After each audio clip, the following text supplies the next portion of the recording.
మనతో పాటు విహెచ్పి మాజీ అధ్యక్షులు రామరాజు గారు జాయిన్ అయ్యారు. నమస్తే రామరాజు గారు.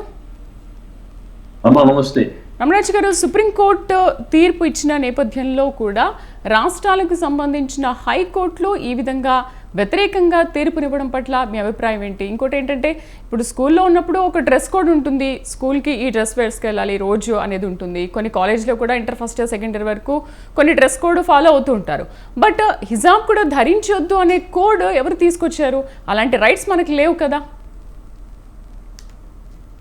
అసలు మనకు రైట్స్ లేదంటే నాకు అర్థం కాదు. అంటే ఇప్పుడు హిజాబ్ ధరించొద్దు, హిజాబ్ వినండి యూనిఫామ్ ఏంటి, దేనికోసం పెడతారు? తారతమ్య భేదాలు ఉండొద్దని, అందరూ ఒకటేని కలవాలని. అంటే మనం ఈ భారతదేశంలో ఉన్న వాళ్ళంతా కూడా ఆ పిల్లలలో భేదభావాలు రేతెక్కించదు, గొప్ప వాళ్ళ బీద వాళ్ళ అని అది దానికోసం యూనిఫామ్ సివిల్ అది యూనిఫామ్ పెట్టింది. కానీ దీని కూడా పర్టికులర్ గా అందరూ ఒప్పుకుంటారు. కానీ ముస్లిమ్స్ ఎందుకు ఒప్పుకోరు?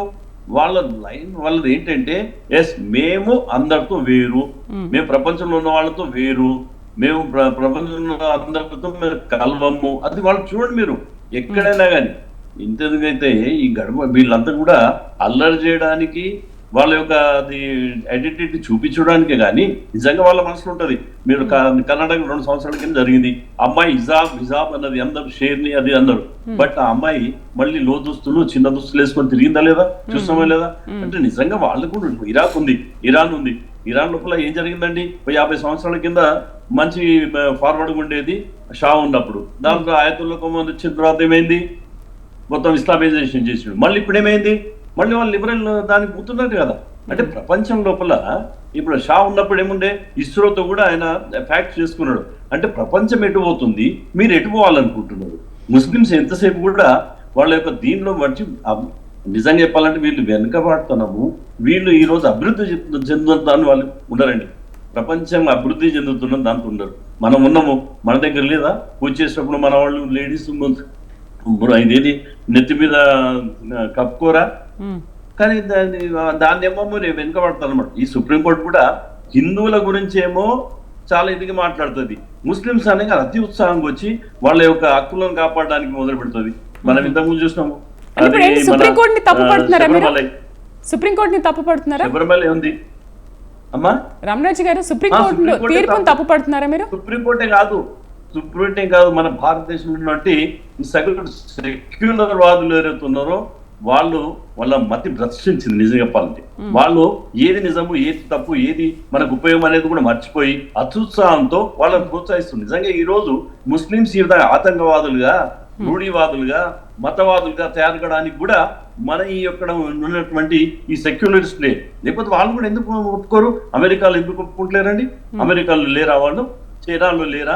జపాన్లో అయితే రానివ్వరు అనుకోండి. చైనా ఉంది కదా, రష్యా ఉంది కదా, అక్కడ ముస్లింస్ ఎట్లా వ్యవహరిస్తున్నారు? అక్కడ చట్టాలను వాళ్ళు ఒప్పుకుంటారా? ఆ చట్టాల ప్రకారం నడుచుకోవడం లేదా? ఇక్కడ నడుచుకోరు, ఇక్కడ కూడా ఆ చట్టాలు నడుచుకోవాలి కదా.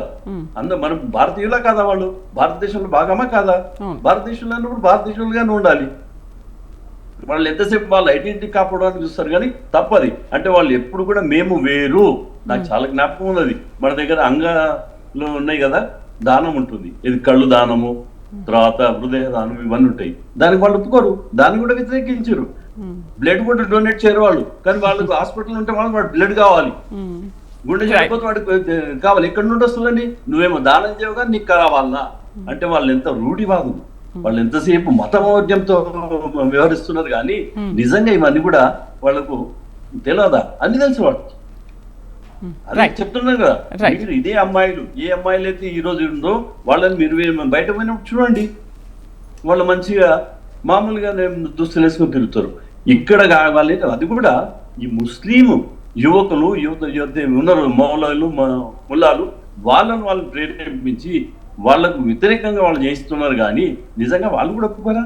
వాళ్ళకి లేదా?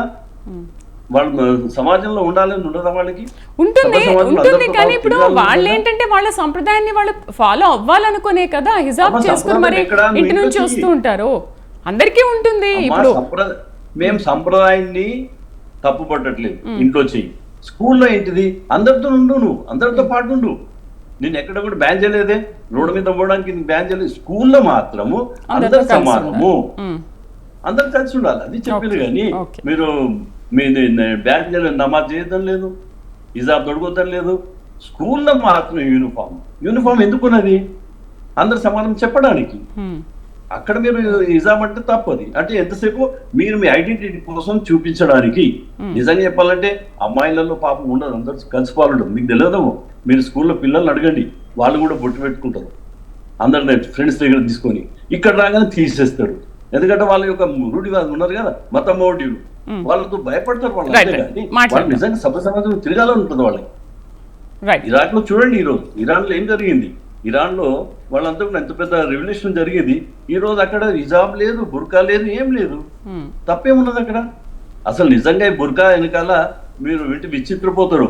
ఆ మౌలవీలు చెప్తారు ఏంటంటే, వాళ్ళని బుర్కా లేకుండా చూస్తే మేము తట్టుకోలేము, అందుకనే వాళ్ళని బుర్కాలో పెడతామంటారు. ఇంత నీచంగానా? మన దగ్గర జరగట్లేదా? మన గుళ్ళు గోపురాలు పోతలేమా? లేడీస్ మన స్త్రీలు మన ఎంబడి తిరగట్లేదా? ఈ విధంగా ఇక్కడ జరుగుతుందా? అంటే వాళ్ళ మస్తిష్కంలో ఉన్నటువంటి దానికి హిజాబేయాలి కానీ వీళ్ళకి కాదు పాపం.